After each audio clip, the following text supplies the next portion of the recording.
Good morning students, welcome back at my channel. आज की video में मैं मैक्रो इकोनॉमिक्स का लास्ट लेसन स्टार्ट करूंगा, बैलेंस ऑफ पेमेंट। तो लेसन स्टार्ट करने से पहले मैं आपसे रिक्वेस्ट करना चाहूंगा, अगर अभी तक आपने मेरे चैनल को सब्सक्राइब नहीं किया है तो प्लीज सब्सक्राइब माय चैनल। तो चलो आज की वीडियो स्टार्ट करते हैं।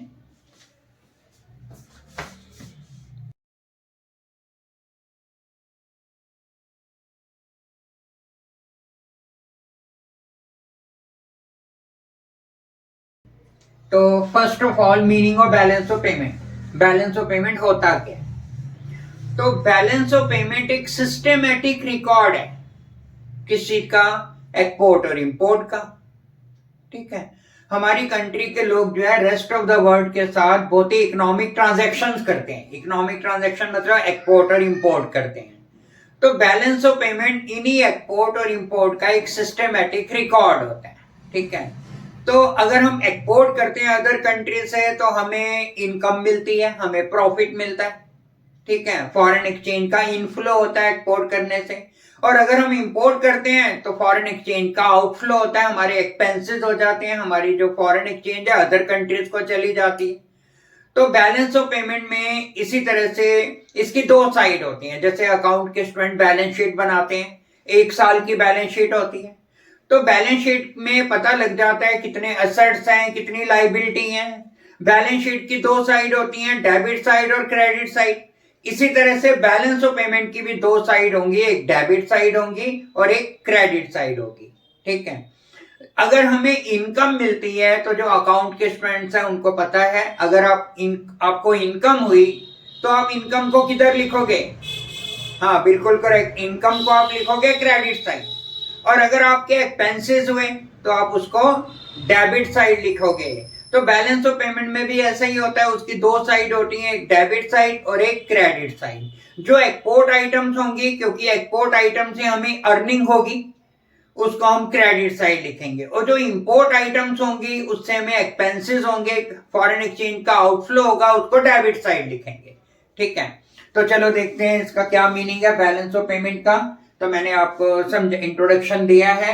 तो बैलेंस ऑफ पेमेंट का सबसे पहले meaning, balance of payment is an accounting statement. एक तो ये कि बैलेंस ऑफ पेमेंट एक अकाउंटिंग स्टेटमेंट है। ठीक है, और क्या पता लगता है? We show the systematic record of all the economic transaction between the residents of a country and the rest of the world in a given period of time. तो गिवन पीरियड ऑफ टाइम आपको पता है accounting year होता है, एक साल का होता है।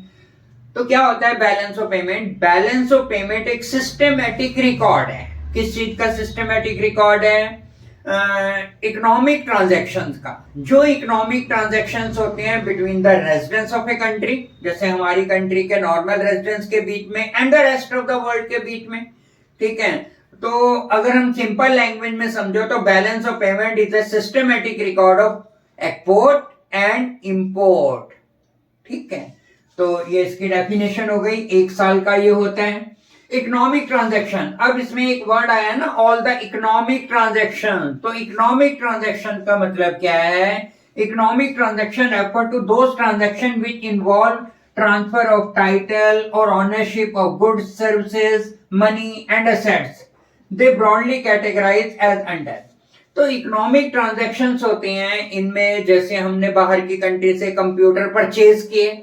अब कंप्यूटर परचेज किए तो इससे टाइटल चेंज हो गया, हमें उन्होंने रिसिप्ट काट के दी। जैसे हम मार्केट से एसी परचेज करते हैं तो पहले वो एसी शॉपकीपर का था, अब वो एसी हमारा हो गया। शॉपकीपर ने उसका टाइटल चेंज करके हमें रिसिप्ट दे दी हमारे नाम से। तो इसी तरह से इकोनॉमिक ट्रांजैक्शंस ऐसे ट्रांजैक्शंस होते हैं जिसमें गुड्स का, सर्विसेज का या मनी का टाइटल चेंज हो जाता है, नेम चेंज हो जाता है। पहले वो फॉरेन कंट्रीज की चीज थी, अब वो हमारी हो जाती है।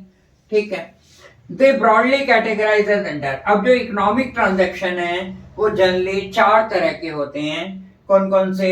Visible items, invisible item, unilateral transfers and capital transfers. तो इनको हम वन बाय वन इनके बारे में हम स्टडी करेंगे। तो पहला आता है विजिबल आइटम। तो विजिबल आइटम गुड्स का ट्रांजैक्शन होता है, गुड्स। तो हम पहले पढ़ चुके हैं मैक्रो इकोनॉमिक्स के अंदर विजिबल आइटम क्या होती हैं? जो टेंजिबल गुड्स हैं, जिनकी फिजिकल आइडेंटिटी होती है, उनको हम टच कर सकते हैं, ठीक है, उनको हम देख सकते हैं, उनका कोई कलर, डिजाइन, पैकिंग होती है, तो वो गुड्स है। जैसे हम शूज बाहर की कंट्री में एक्सपोर्ट करते हैं, मेडिसिन एक्सपोर्ट करते हैं, तो ये गुड्स हैं। कंप्यूटर इंपोर्ट करते हैं, तो ये गुड्स है। बाहर की कंट्री से हम पिक्चर ट्यूब्स इंपोर्ट करते हैं, टीवी सेट इंपोर्ट करते हैं, मोबाइल फोन इंपोर्ट या एक्सपोर्ट करते हैं, तो ये गुड्स में आ गए। गुड्स है मटेरियल से किसी चीज से बनी होती है, दे हैव फिजिकल आइडेंटिटी। तो विजिबल आइटम्स हैं, these include all types of physical goods which are exported and imported. तो विजिबल आइटम्स में गुड्स आती हैं, फिजिकल गुड्स आती हैं जिनको हम बाहर की कंट्री से एक्सपोर्ट करते हैं या उनको हम इंपोर्ट करते हैं, ठीक है। These are called visible items because they are made of some matter or material and can be seen, touched and measured. तो इनको visible item क्यों बोला है? क्योंकि ये किसी मैटर की, किसी मटेरियल की बनी है, इनकी फिजिकल आइडेंटिटी होती है, इनको हम देख सकते हैं, टच कर सकते हैं, एक जगह से उठा के दूसरी जगह पे ले जा सकते हैं, तो ये फिजिकल आइटम्स होती हैं, ये विजिबल आइटम है। Goods are visible item. The movement of such items is open and can be verified from custom officials. तो ऐसी जो आइटम्स होती हैं इनकी मूवमेंट ओपन है। जैसे बाहर की कंट्री को हम एक्सपोर्ट करते हैं, शूज एक्सपोर्ट कर रहे हैं, ठीक है, कंप्यूटर से एक्सपोर्ट करते हैं, तो इनकी जो मूवमेंट है वो ओपन है, दिखाई देती है, इनको एक्सपोर्ट कर रहे हैं, इनको इंपोर्ट कर रहे हैं। और जो कस्टम ऑफिशियल्स हैं, जो कस्टम ऑफिसर्स वगैरह हैं, उनसे हम वेरीफाई करवा सकते हैं, वेरीफाई कर सकते हैं कि कितनी चीजों का एक्सपोर्ट हुआ, कितनी चीजों का इंपोर्ट हुआ।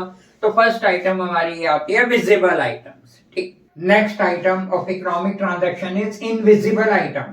इनविजिबल आइटम मतलब सर्विसेज, ठीक है। सर्विसेज के बारे में आप पहले पढ़ चुके हो। सर्विसेज क्या होती हैं? जो इनविजिबल है, जो दिखाई नहीं देती।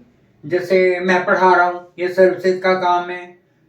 जो लॉयर काम करता है वो सर्विसेज का काम है।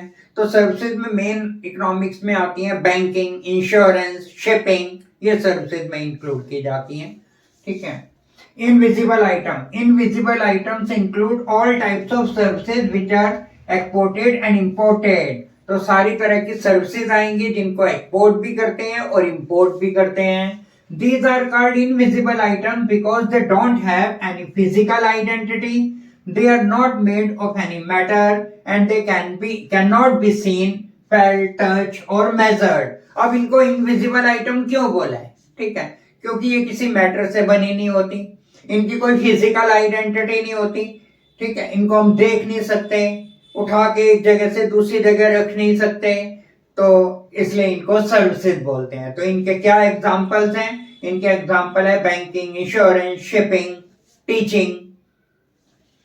थर्ड है यूनिलैटरल ट्रांसफर्स। यूनिलैटरल मतलब one way, one sided transaction, ठीक है।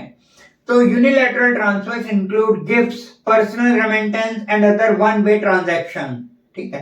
तो इसमें क्या आते हैं? इसमें गिफ्ट्स आते हैं। अब गिफ्ट्स हमने अदर कंट्री से ले तो लिए, लेकिन उसके बदले में हमें कोई पेमेंट करने की जरूरत नहीं है, इसलिए इनको वन वे बोला है, ठीक है।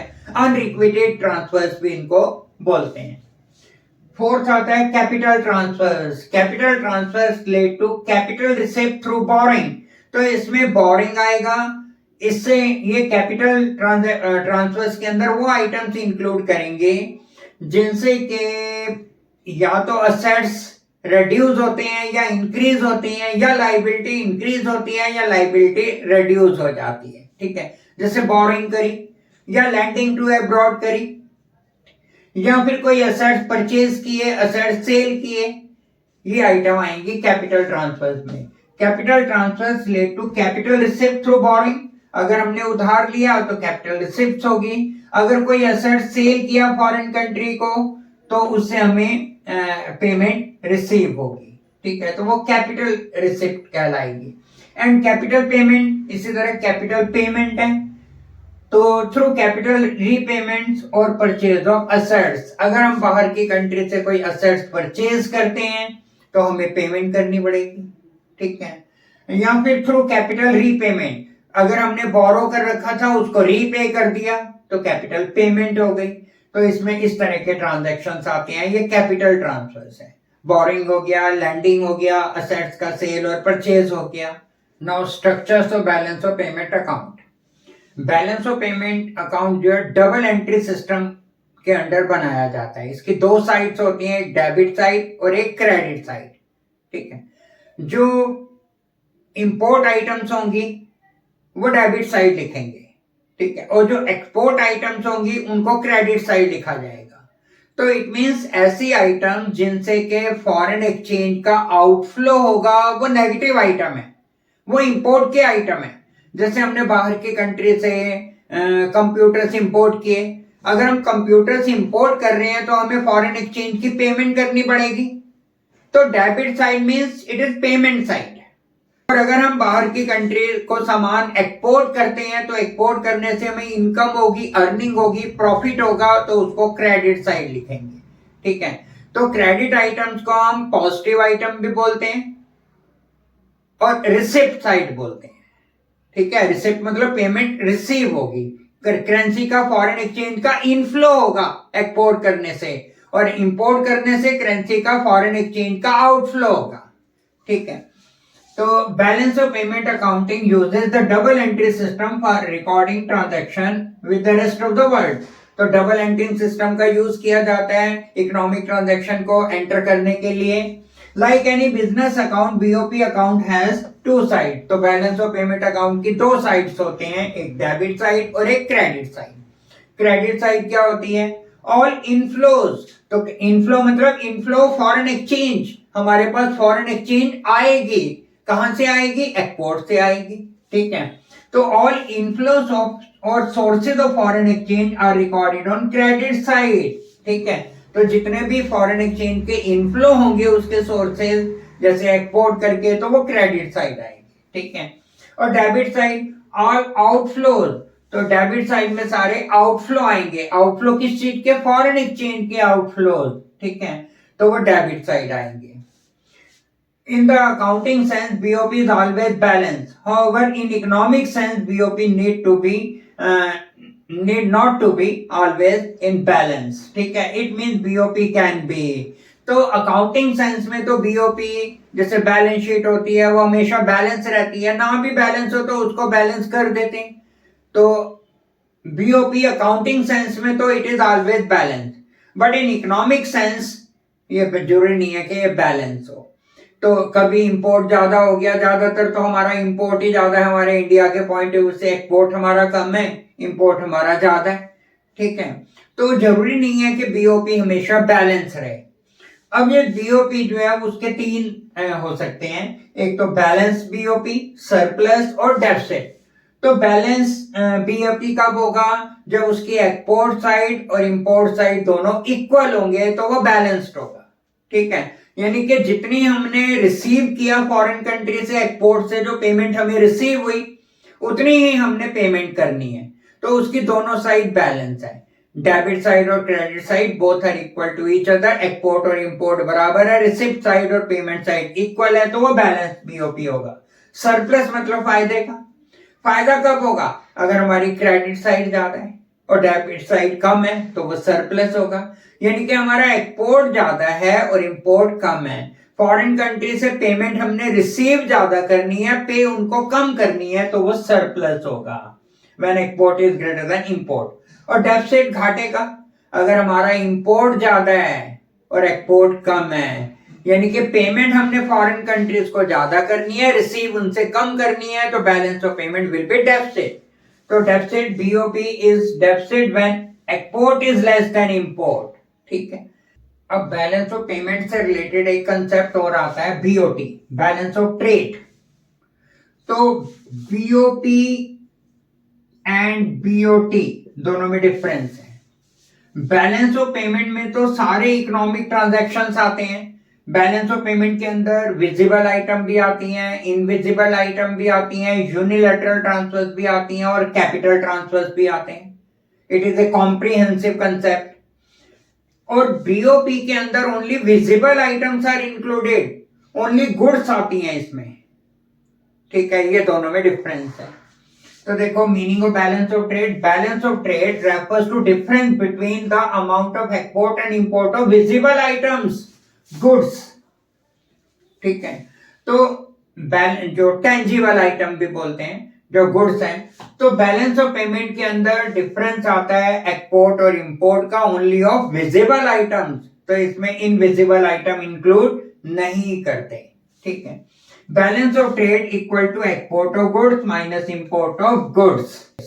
Now the difference between BOP and BOT, तो दोनों में क्या डिफरेंस है?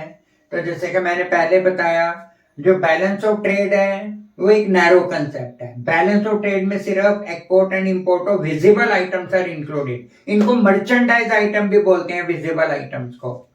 और बीओपी के अंदर हम सारे इकोनॉमिक ट्रांजैक्शन को इंक्लूड करते हैं, तो बीओपी के अंदर हम विजिबल आइटम भी इंक्लूड करते हैं, इनविजिबल आइटम भी इंक्लूड करते हैं, यूनिलैटरल ट्रांसफर्स भी इंक्लूड करते हैं और कैपिटल ट्रांसफर्स भी इंक्लूड करते हैं। तो मीनिंग है, सबसे पहले मैं एक्सप्लेन कर चुका हूं, BOP is an accounting statement that shows A systematic record of all the economic transaction. तो बीओपी के अंदर सारे इकोनॉमिक ट्रांजैक्शंस आते हैं। BOP is a systematic record of all the economic transaction between residents of the country and the rest of the world, ठीक है। और BOT refers to the difference between export and import of visible item, तो BOT सिर्फ export और import visible item का show करता है। Component it includes, तो इसमें सारे ट्रांजेक्शन आएंगे economic, it includes visible item, invisible item, unilateral transfers and capital transfer। और बीओटी में सिर्फ वन आइटम आएगी, ओनली विजिबल आइटम्स, ठीक है, merchandise items. Capital transaction it record all kinds of capital transaction, तो बीओपी के अंदर हर तरह की कैपिटल ट्रांजैक्शन भी आएगी, बोरोइंग आएगी, लैंडिंग आएगी, असेट सेल और असेट परचेज करना दोनों तरह के आएंगे। It does not record capital transaction, और as far as BOT is concern it does not record any kinds of capital transaction। Scope it is a broader concept, it is a narrow concept, ठीक है।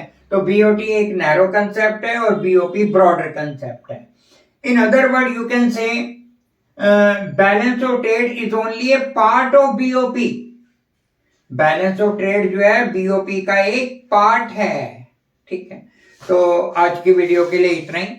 Next class में मैं current account और capital account के बारे में बताऊंगा इसी लेसन के, और अकोमोडेटिंग आइटम्स के बारे में फिर बताऊंगा।